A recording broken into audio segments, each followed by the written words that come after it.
Estonia was very poor after 50 years of Soviet and Nazi occupation, and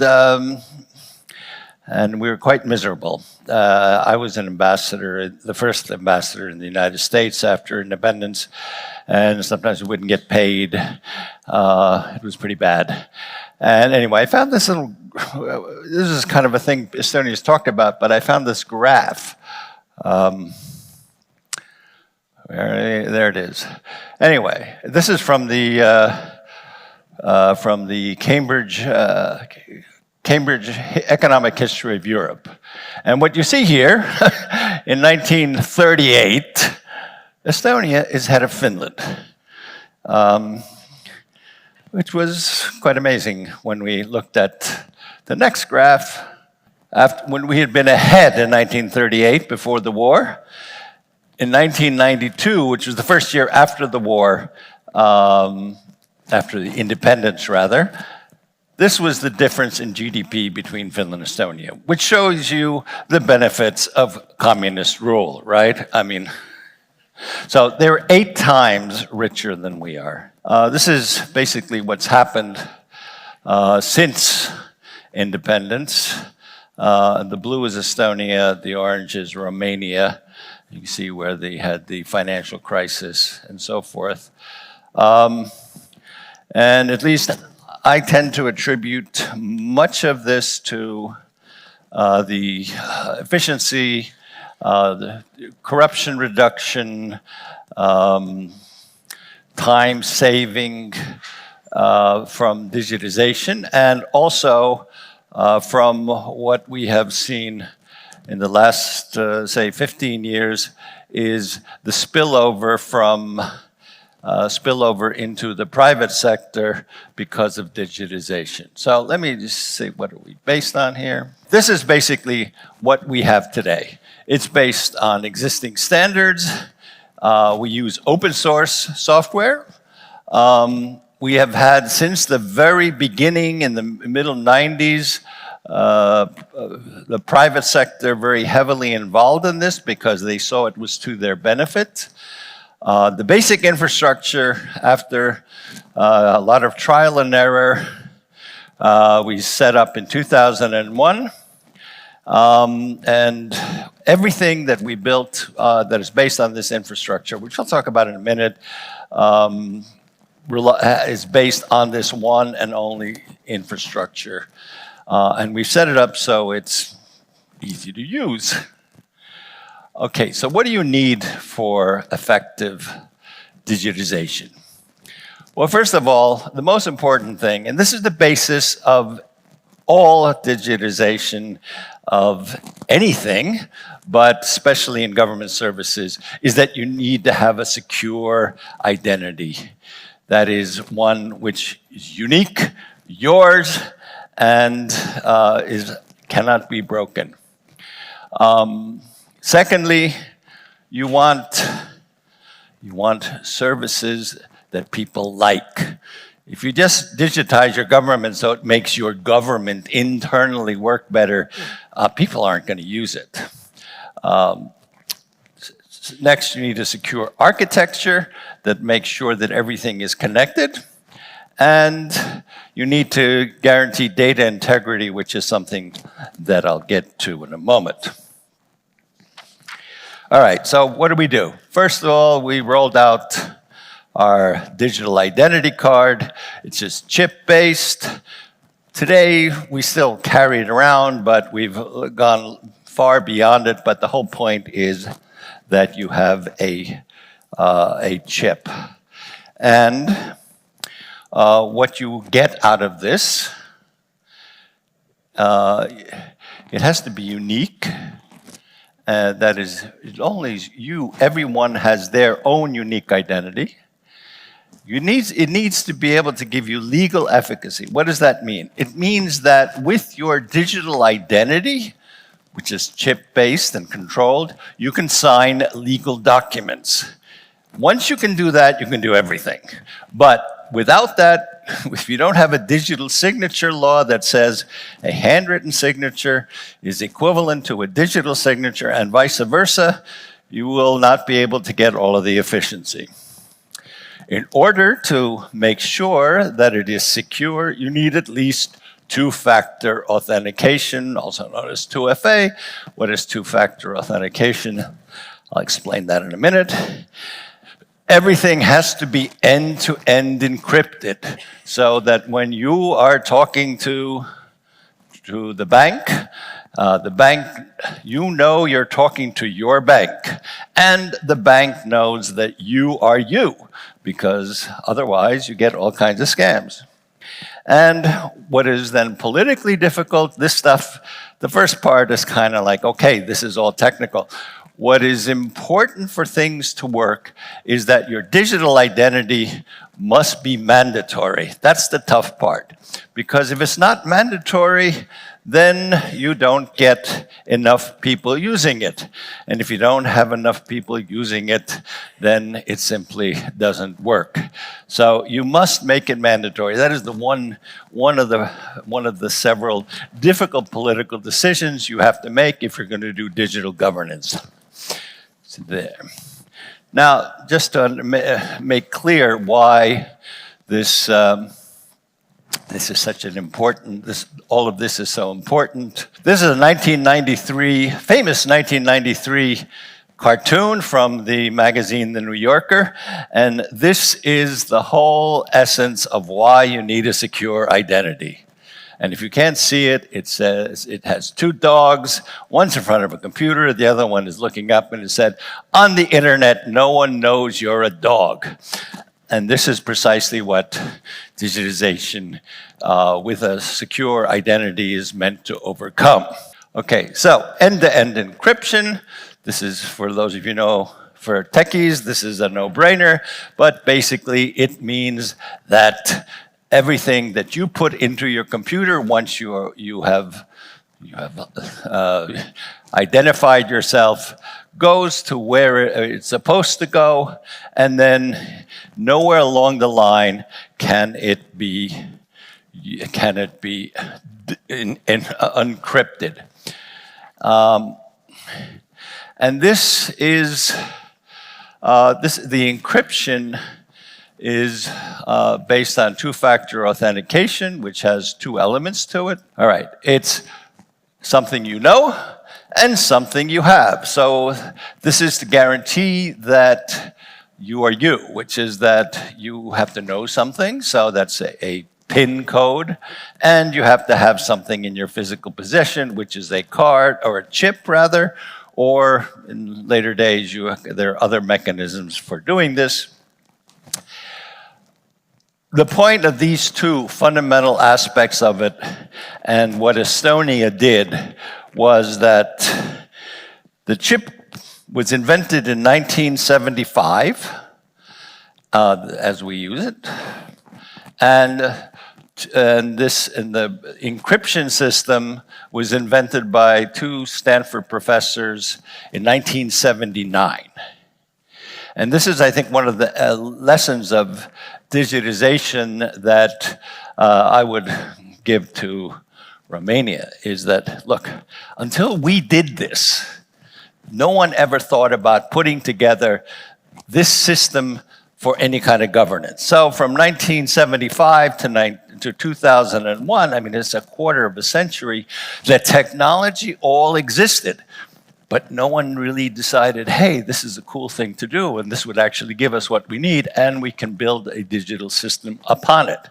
Since then, everybody's done it. But to give you an example of how slow things are, when we did this in 2001, it took the US military till 2013 to implement this system that we had in, former Soviet Republic Estonia in 2001. So you can,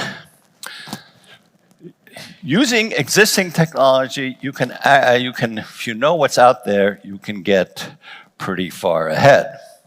So the next thing is, what do you do with this? And that is, it requires an architecture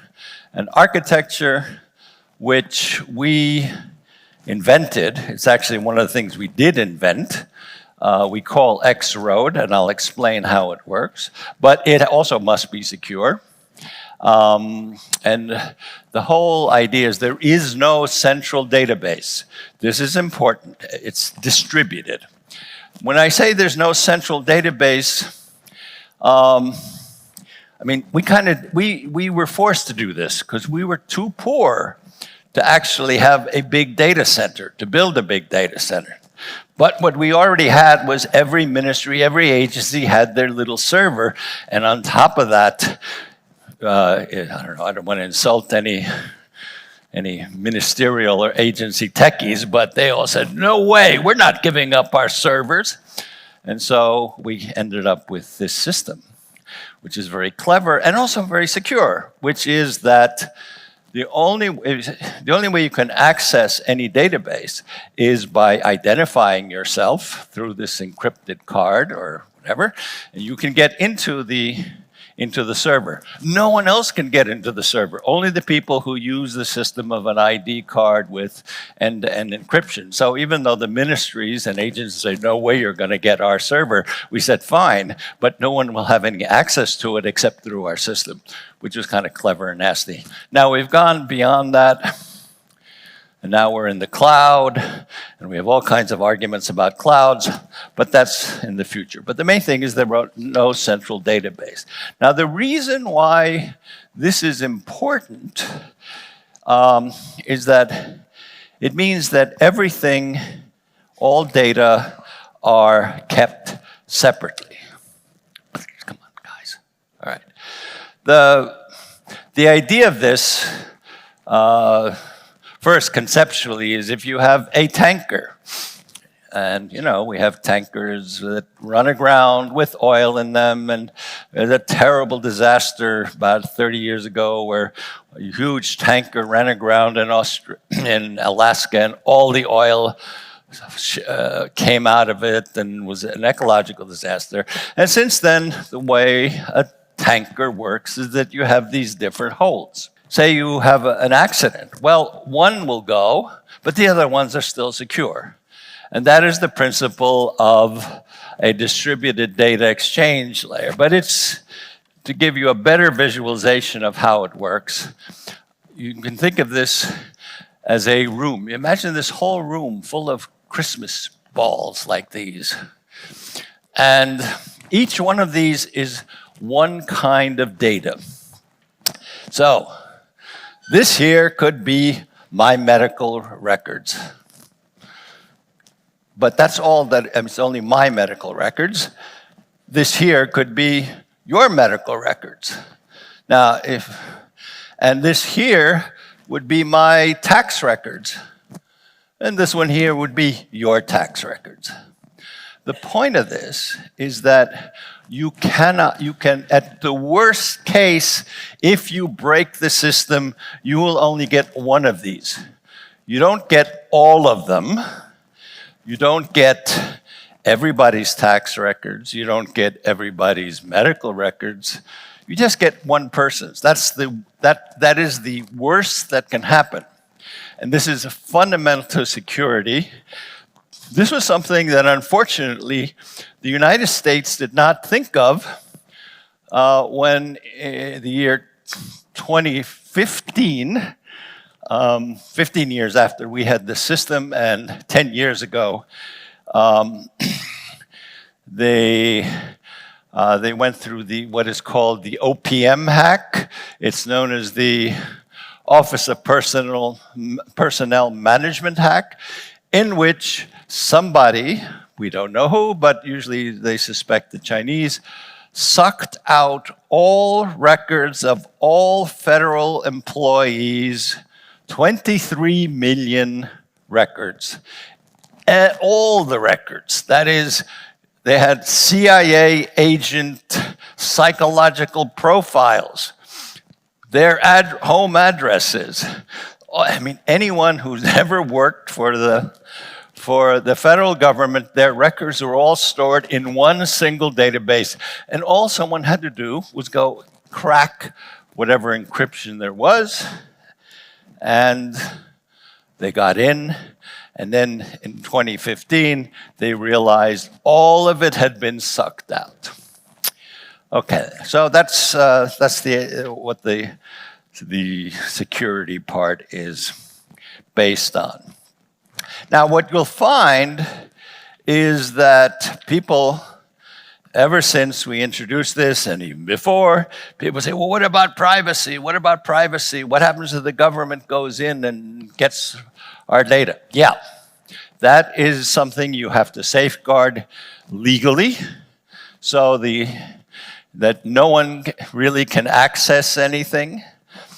We have a fairly clever little system on that. Well, first of all, the obvious thing about this is that you need a court order to actually go into any kind of records. So that's fairly standard in European countries. But more important is an issue that gets very little coverage, and that is data integrity, which is, to put it bluntly, if someone has my medical records, all right, well, they have my medical records. They find the problem with me. But data integrity is if someone can change your data. So, just the crudest case, if someone changes my blood type in my medical records, and then I end up in the hospital and I get the wrong kind of blood, I can die. More obviously, the issue is bank records, right? If you send someone goes into your bank records and sees how much money you have, well, in my case, it's kind of embarrassing to see how little I have. On the other hand, if someone goes into your bank account and takes the money out, well, that's pretty bad.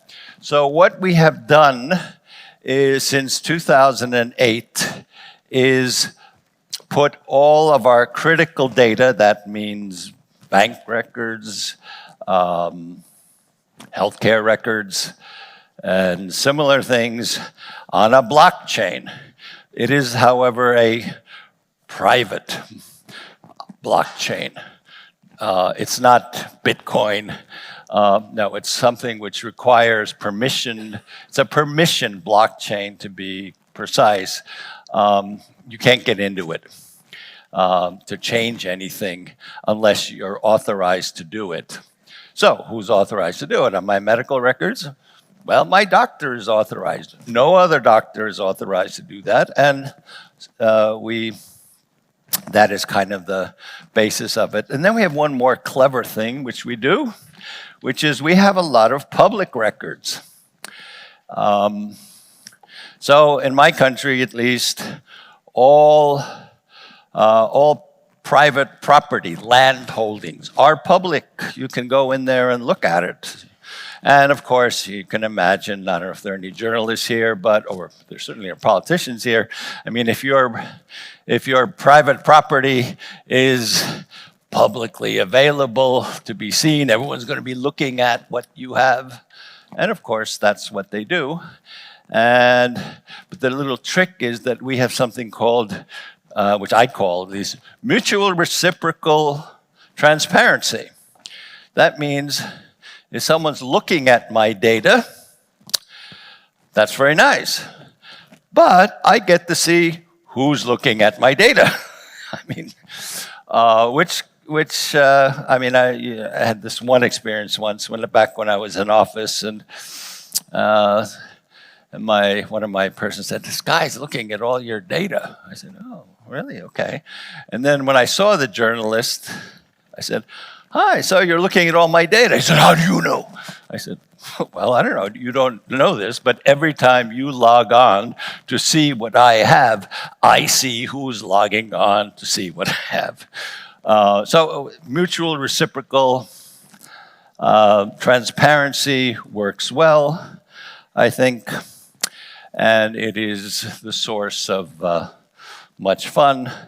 But more broadly, and on the issue of privacy, is that everything is logged and we keep the logs. And when we talk about privacy, and people say, well, what happens? Things are not private and the government can come in and look at what you have. I bring the following case. I don't know how many of you have heard of Michael Schumacher. He was, or still is, he's alive, but I mean, the world's greatest racing car driver. He had a horrible accident skiing in 2013. And of course, being someone who was so well-known and popular, everyone wanted to know what was going on. And right after he was taken to the hospital, all of his medical records appear in Bild Zeitung, which is the largest yellow newspaper in Europe, in Germany.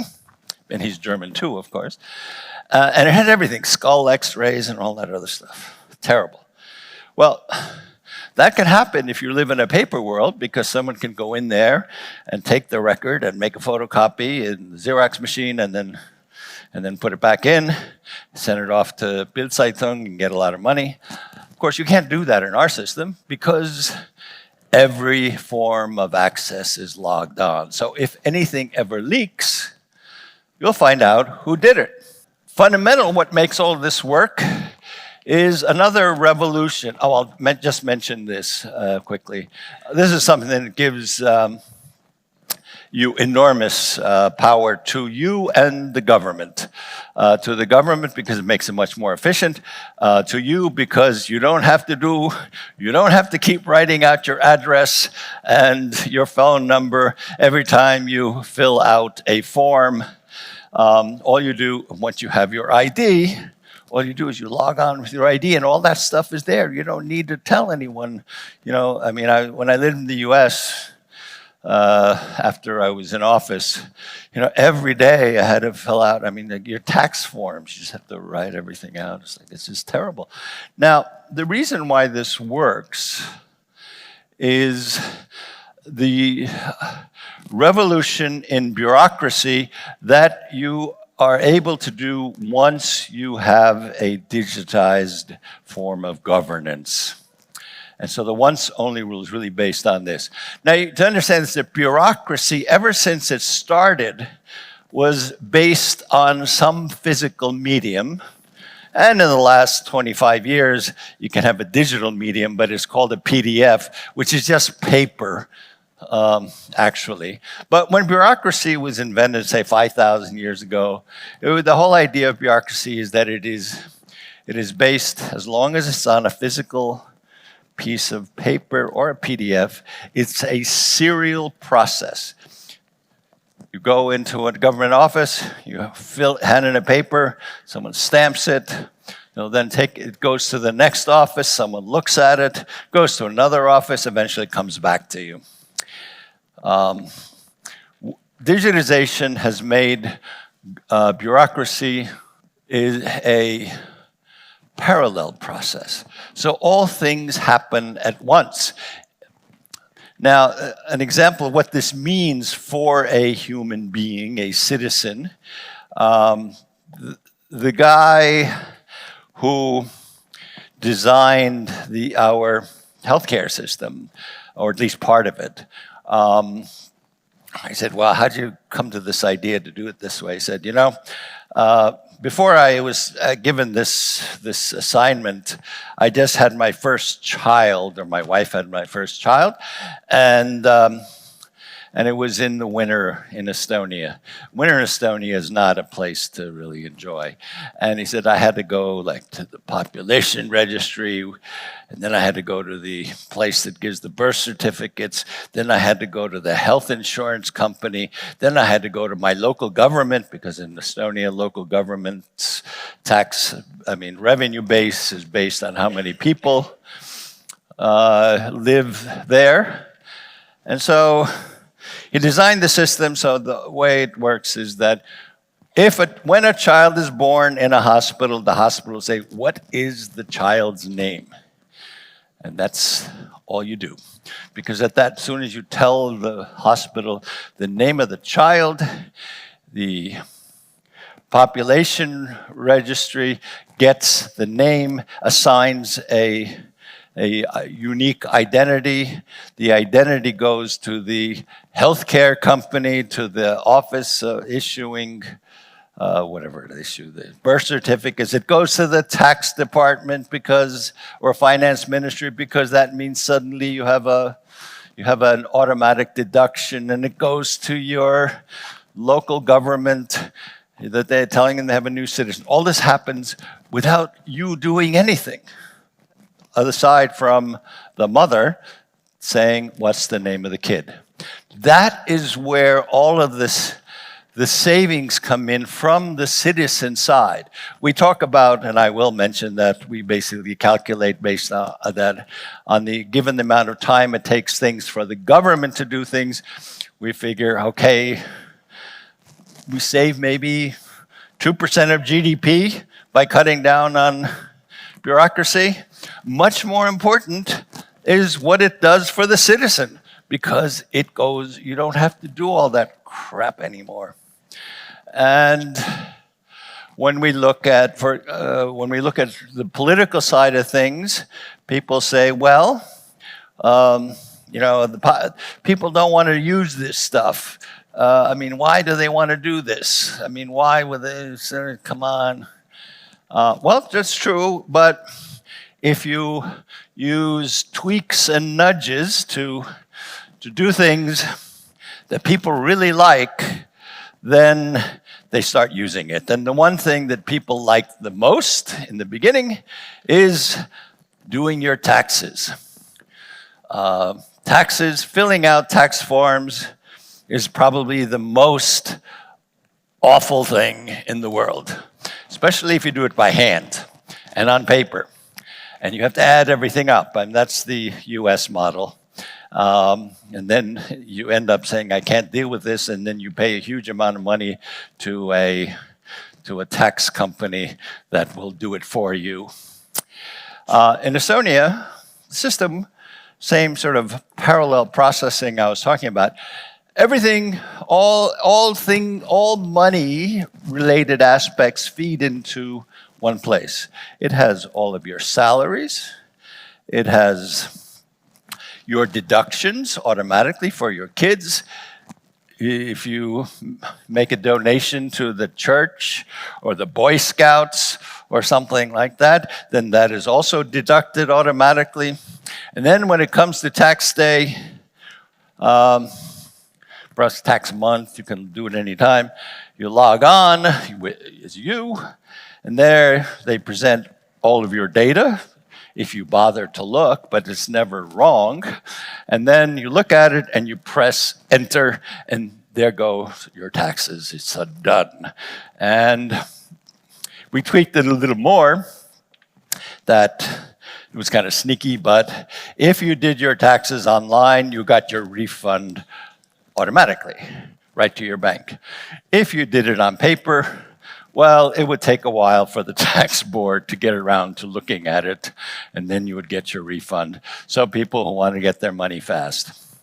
Other things that really work well, that people love, is the digital prescription. And the digital prescription, go over a few minutes. Digital prescription was something we introduced in 2007, so that your prescriptions are online, and if you go to any pharmacy in my country, you go there, you identify yourself, and they say, oh, okay, you have this, this, and this, and then you get it. So this was going very smoothly. Everyone loved it. And then the Finns created the same system. So in 2012, I took a visit to see my Finnish colleague across the Gulf of Finland. And I said, look, you have a digital prescription system. We have a digital prescription system. And every year, 7 million Finns come and visit Estonia. And there only are 5 million Finns, so they make a lot of trips. Why don't we make our digital prescriptions interoperable. And he said, that's a good idea.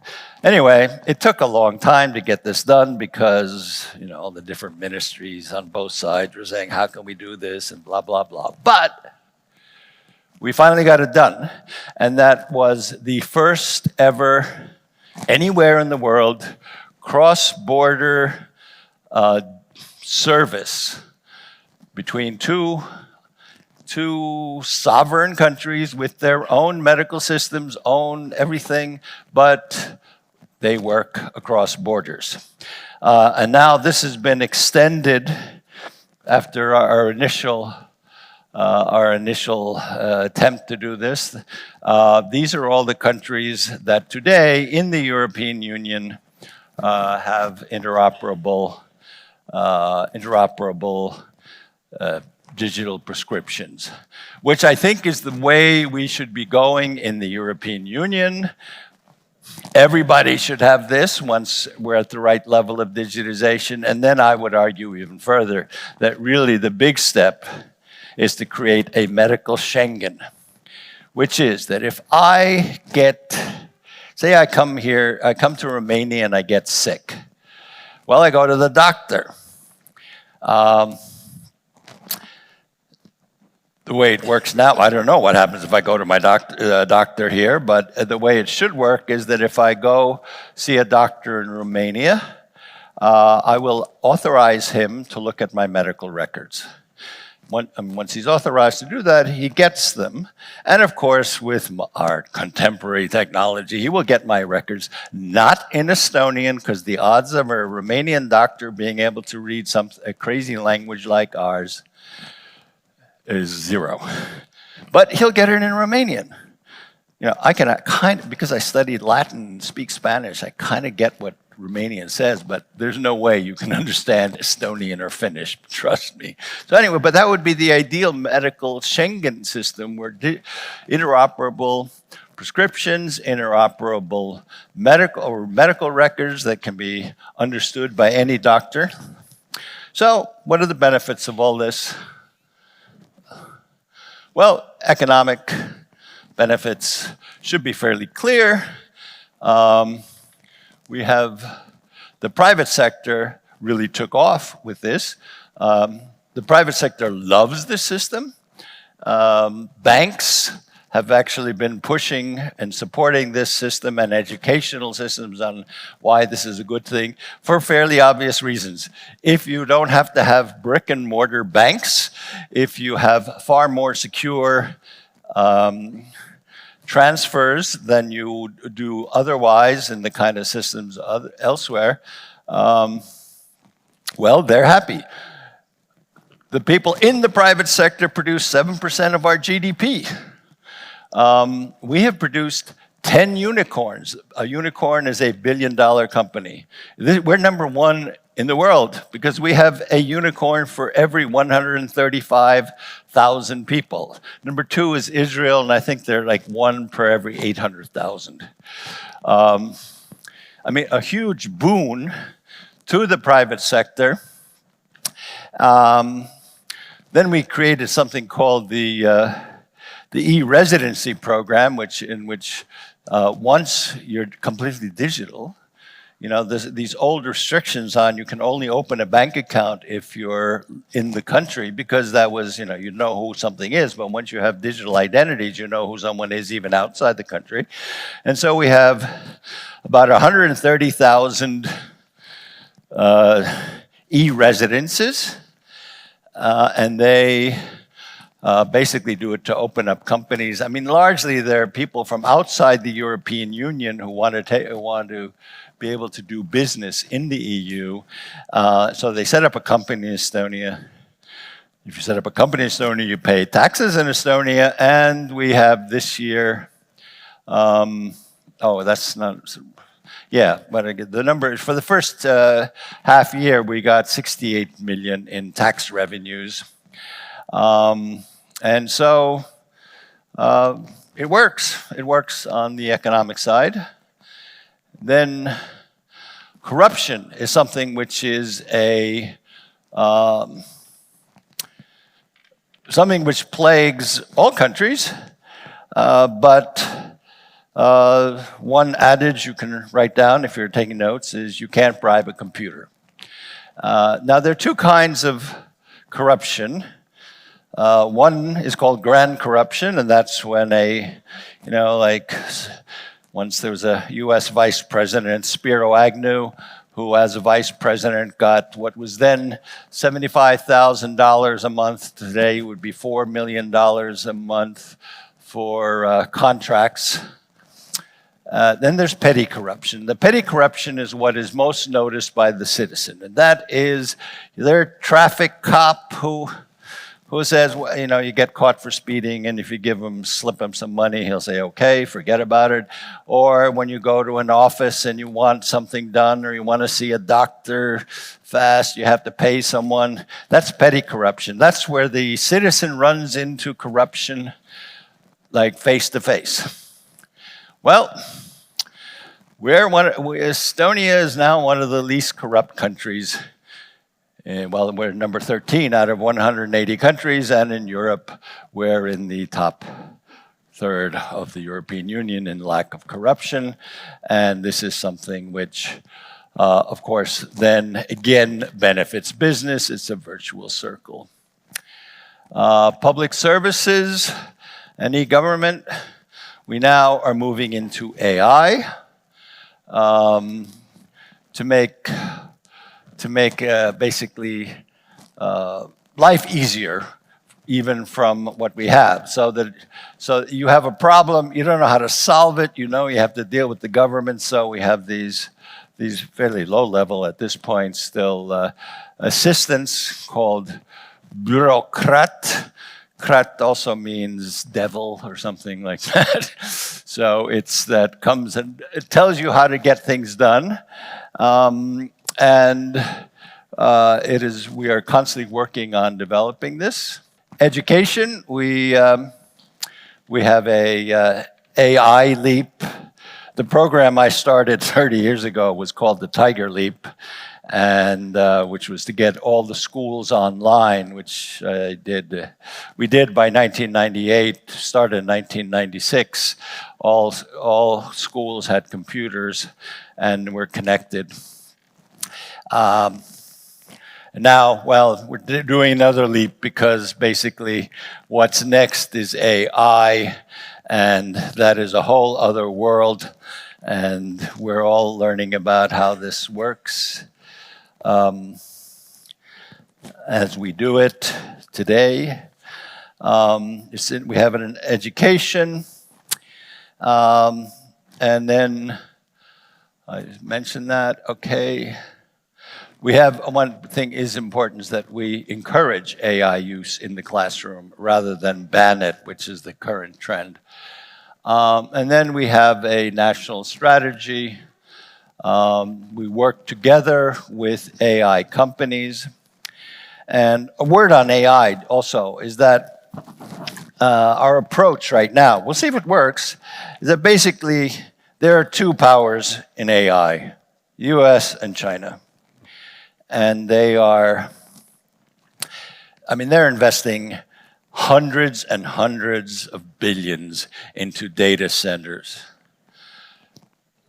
We kind of look at this and go, we'll never be able to do that. We're a tiny little country. We don't have that kind of money. It's just not going to work. However, as with digitization, our hope is that we can be clever in using AI to do things that other people haven't thought about. Just as we said, oh, why don't we take the chip and why don't we take this and that, put it together and we can come up with a system, which we did, which is now copied by lots of countries.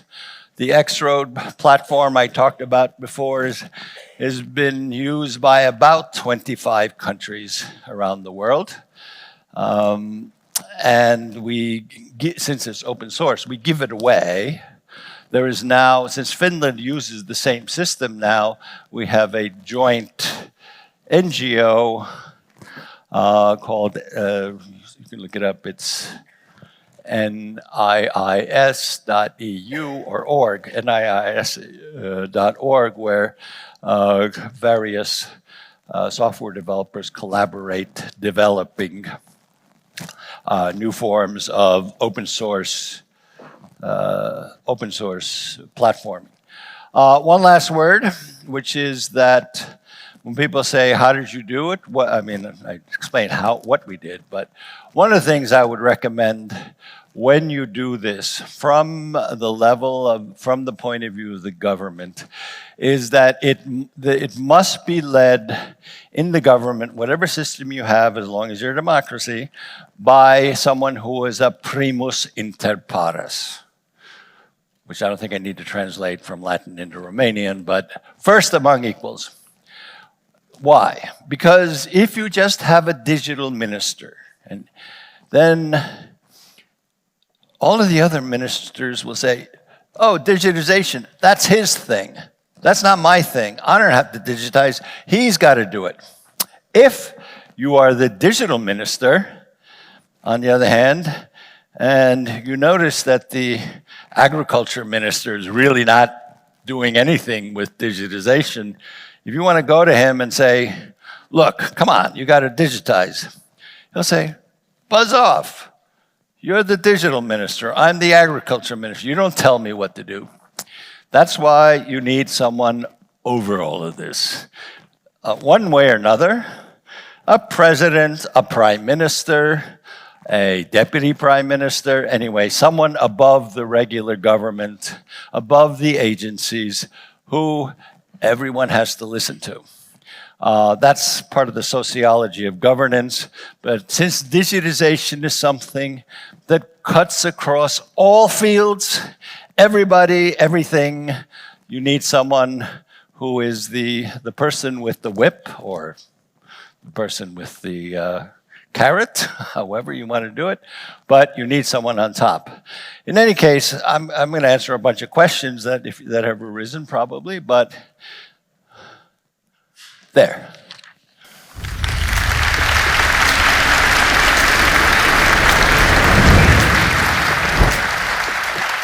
Your model, is it possible to scale it from a country of 1.3 million people to 20 like ours?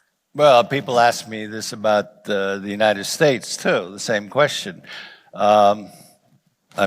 Basically, you just need more servers or more cloud space. The principles are the same. So the size, I think, is irrelevant. You may have to, for example, with the United States, say Germany, Brazil, where you have a federal system, you have to do a little more work on it because of the, where you need like several or many X roads so they would be interoperable. But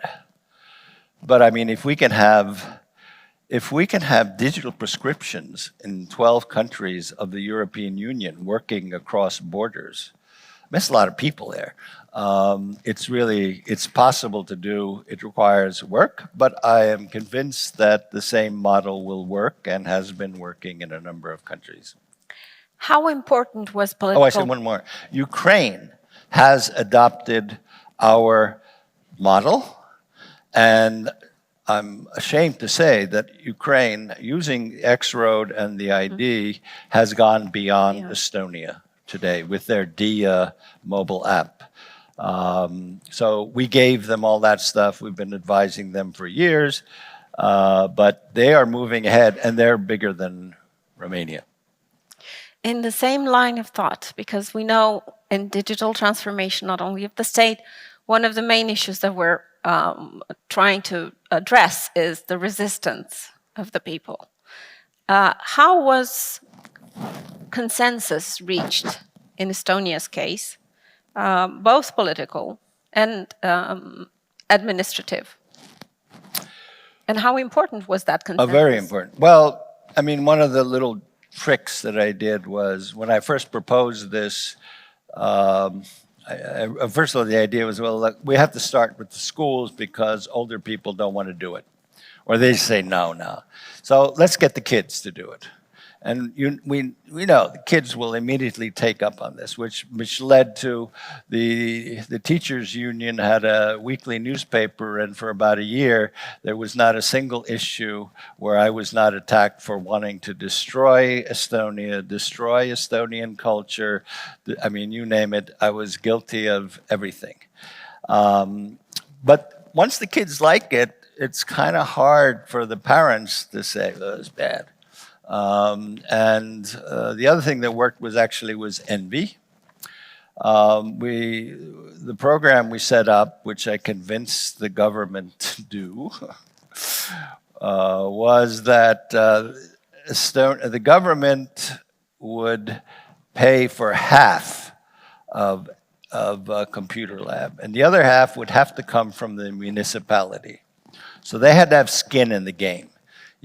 So the opportunity was there for a municipality to say, oh, I can get computers into the school for half price, which is, of course, from the local government point of view is, it's a good thing. Elections are coming and something. And then what happened, initially, there were just a few municipal governments that did it. And then that primary motivator of Eastern Europeans, envy, kicked in. And so if you have a municipality and here they have computers and then all around it are like 4 or 5 other municipalities that don't have computers, they're immediately saying, why don't we have that, what they have? And they go to and then they find out what they need to do. And that was how, we went from 96 to 98, from 0 to basically every school being connected and having a computer lab. So that really worked. And then the next step, we had a program that was jointly done by the government, the banks, and NGOs that are into digitization.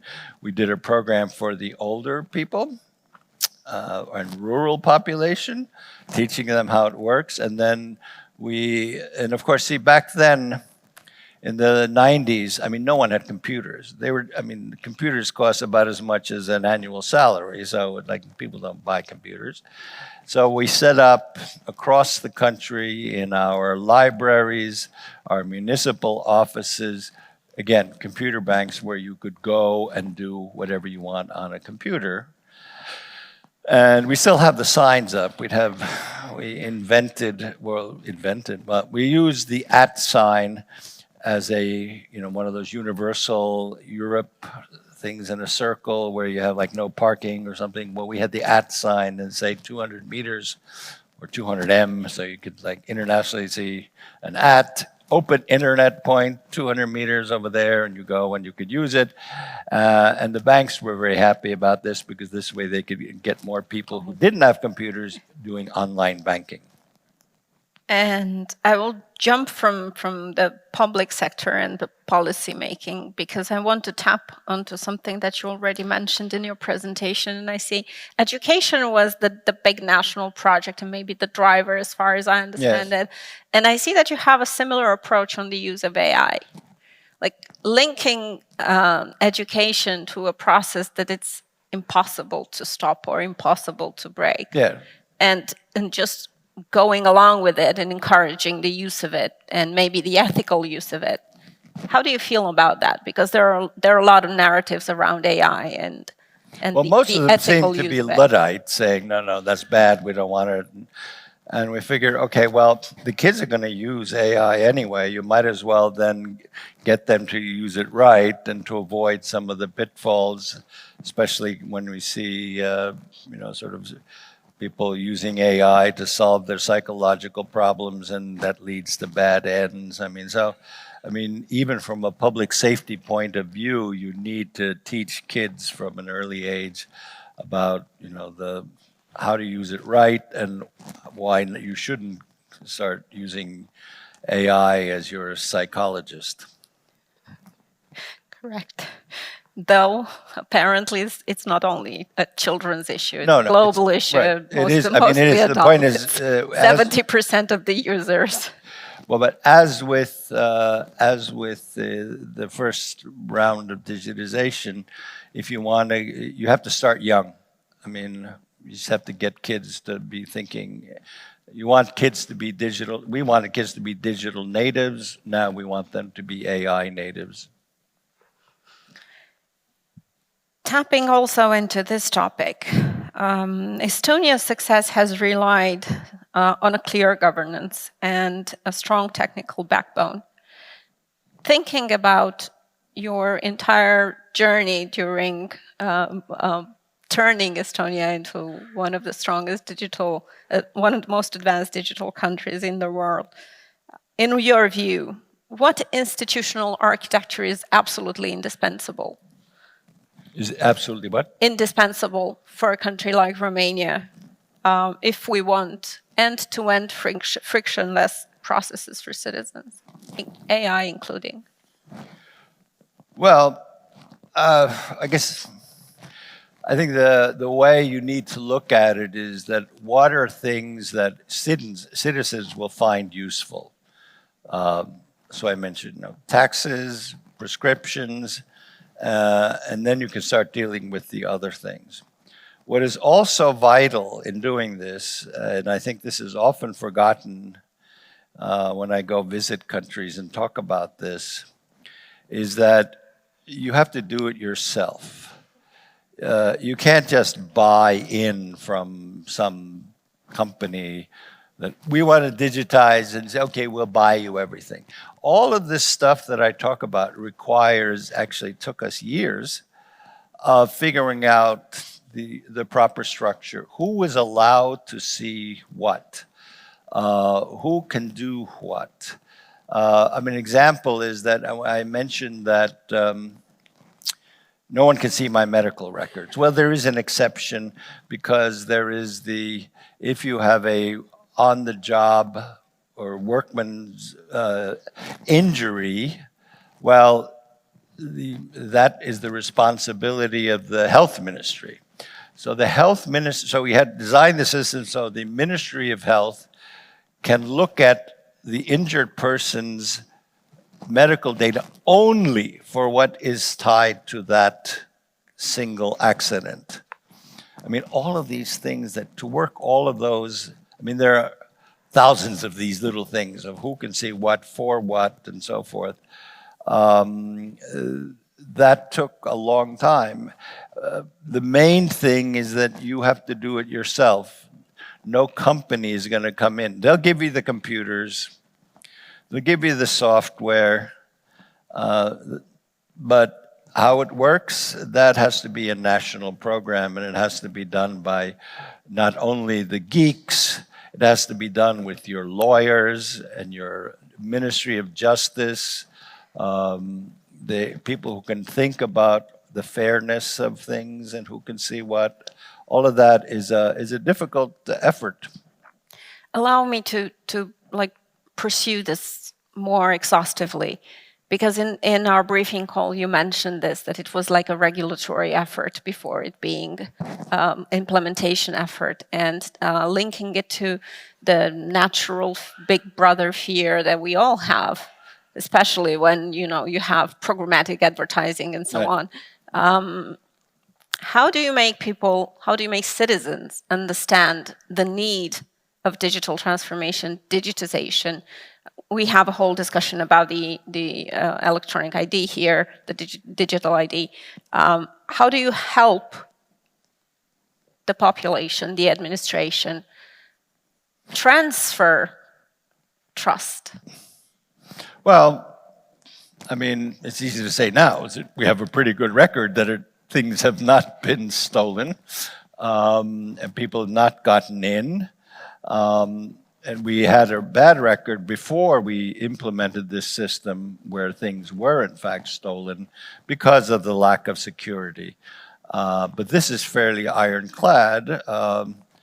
And on top of that, we can say that when we suffered this massive cyber attack in 2007, the only part of Estonia that was not shut down was our government system.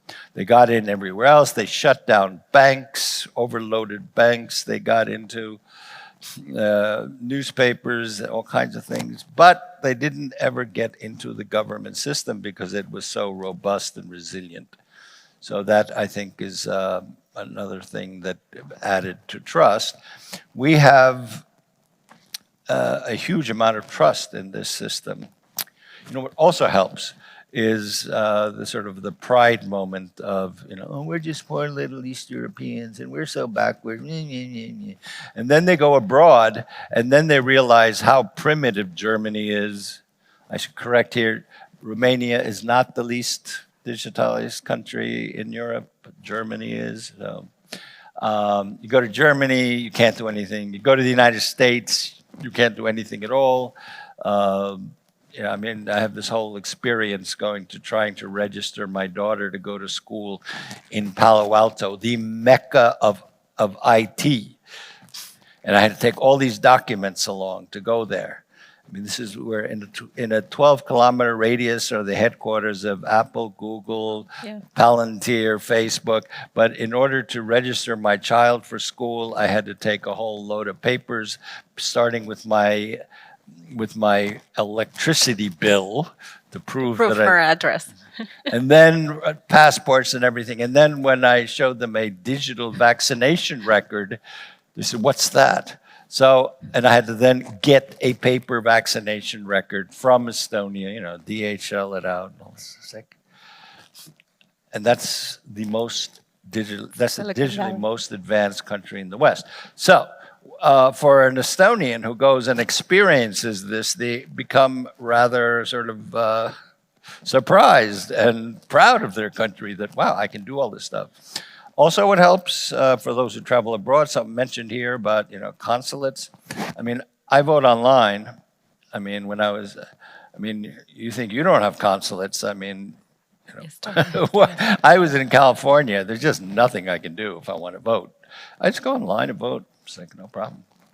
Is that the future? iVoting, everything ahead of it, or tokenization, for example, that I think last week Elon Musk and a couple of other tech giants gathered and mentioned that everything will be tokenized in 10 years' time. Oh, I don't know. I mean, I think what Elon Musk did with Doge is the exact opposite of what we have been working on.